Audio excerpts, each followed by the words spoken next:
আজ চলে গিয়েছিলাম আমি আমার কাকার বাড়িতে, কারণ আজকে ছিল আমার বনুর জন্মদিন।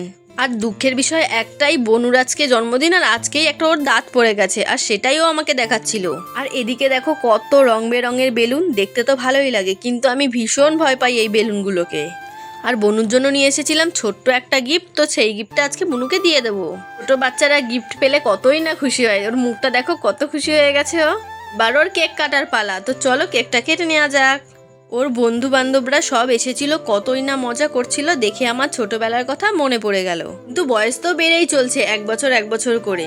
কিন্তু সব কথাকে পিছনে ফেলে ওদের আনন্দগুলোই আমি এনজয় করছিলাম ওদের সাথে। তো দেখো এখানে ছোট্ট পিচ্ছিটা কি আনন্দ করছে।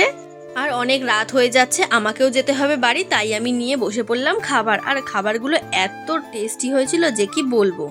খাবার খাচ্ছিলাম আর এদিকে গল্পও করছিলাম, আর আমার বড় তাড়াহুড়ো করছিল বাড়ি যাওয়ার জন্য। তো আজকের ব্লগটা এই পর্যন্ত, টাটা।